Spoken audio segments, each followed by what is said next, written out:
So now that you have your blend made in whatever color choices you have selected, you want to trim your edges nice and neat. Pick out some mica powders.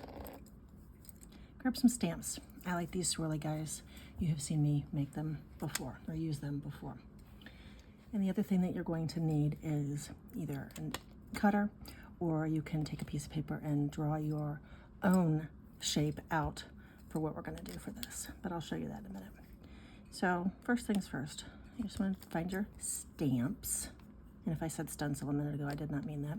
And decide how you want to place them on here. Actually, I think I'll use this bigger one because it'll go all the way across this piece really nicely. I can get this swirl in here. And okay, yeah, so that might work. Gotta kind of hold it in place, press down, and then go this way.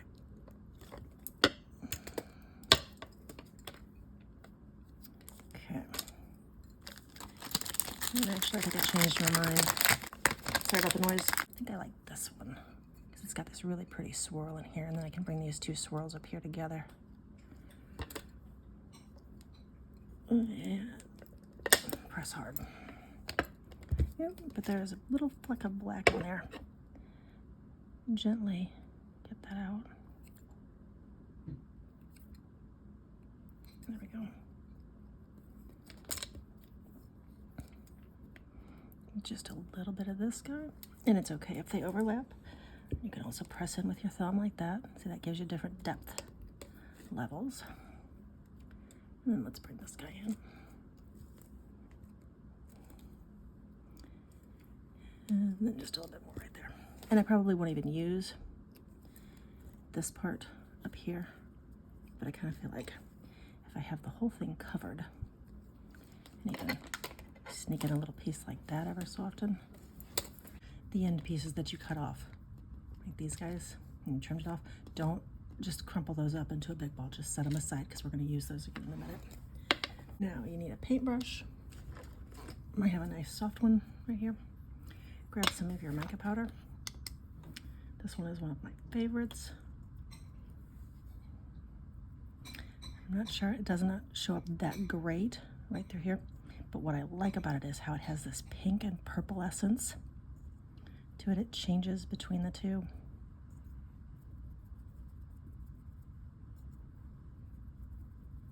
I'm just lightly putting it on in just a couple different places.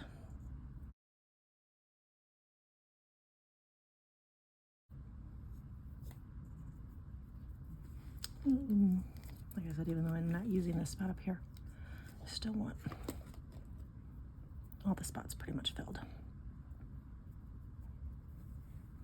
All right, let's do a little bit of the Hermosa pink.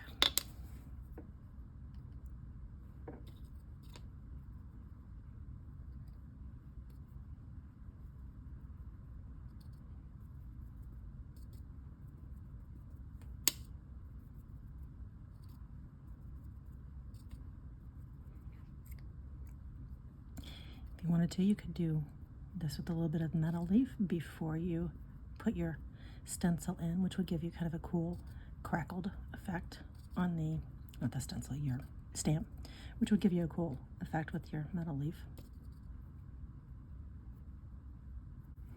Okay, put in a little bit of the purple. Okay, a little bit of the purple. I'm gonna go really gentle with the purple at first, especially over here on this pink.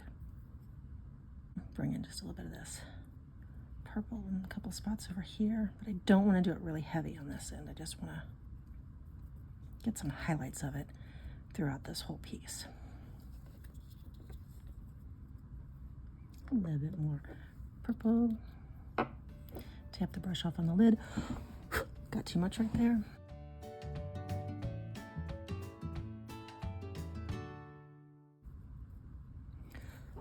And not every section of it has to be covered, but I will probably cover all of it.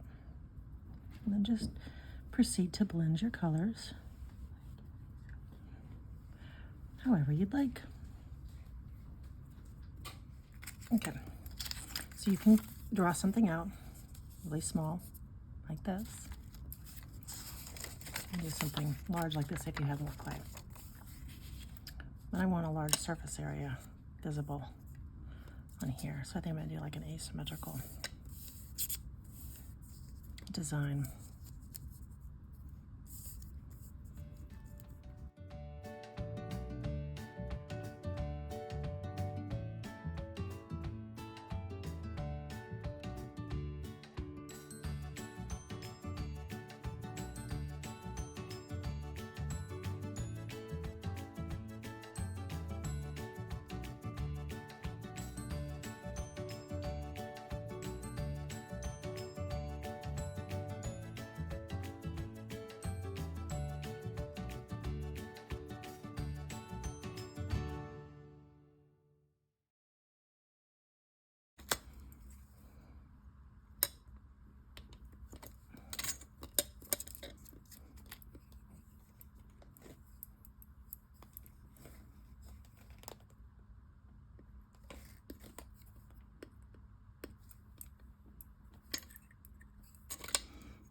Let's clean this edge up.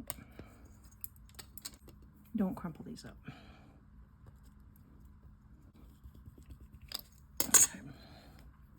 Put this on a tile. Okay.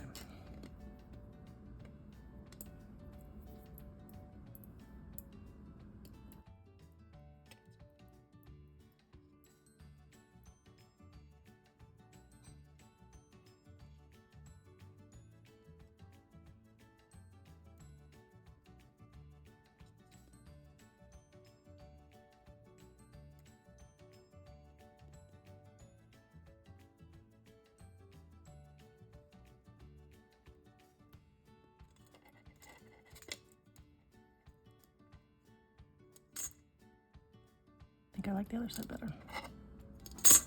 Yep.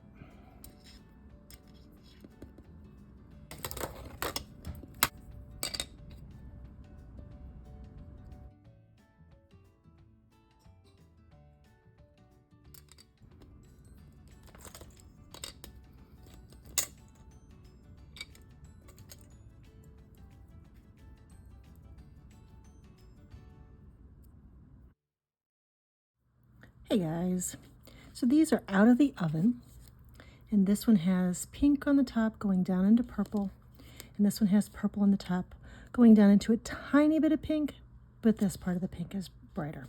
I haven't finished these yet because I think I'm going to put posts on the back, and I put just a little bit of metal leaf on the back of these to give them a little bit of a finish. And I will probably seal these with some Fimo varnish. Now, the necklace that you saw me working on, the cuff, I was really, really loving it. And when I took it out of the oven, which I cooked for an hour, right here in the center, it was weak and it broke. So I put it back in, baked it a little bit longer, got some more strength in it, and then I sanded it. But I cut this piece out there intentionally to put this in there to totally change it. That was not my intention at all, but I absolutely adore how it turned out. It is so cool. It looks absolutely amazing. And then when you put it with these cute little earrings. Now I had a little bit of scrap left over, so just playing around, I kind of rolled that up. I made this. I'm not really sure what I'm going to do with it yet. And then I had this little bit of scrap. So with this that I had left over, I just rolled it in a little bit of my resin glitter powder. Made these little snaky guys. And I think I'm going to put a pinch bail up here and turn this into a necklace as well. And I have not tried to start putting these together yet, but I made these thinking that perhaps I could get some earrings out of these. I was just kind of fooling around with what I had left, and this is what I came up with. I have this little piece, but he didn't turn out very well because I didn't get enough of an imprint on that one.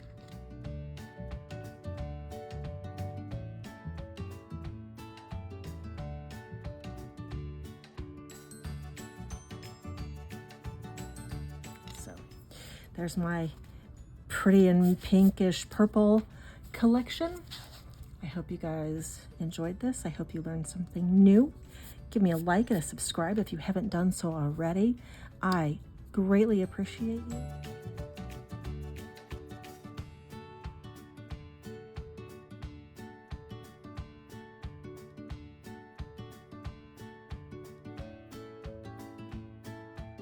I will talk to you next time. Have a great day. Thanks.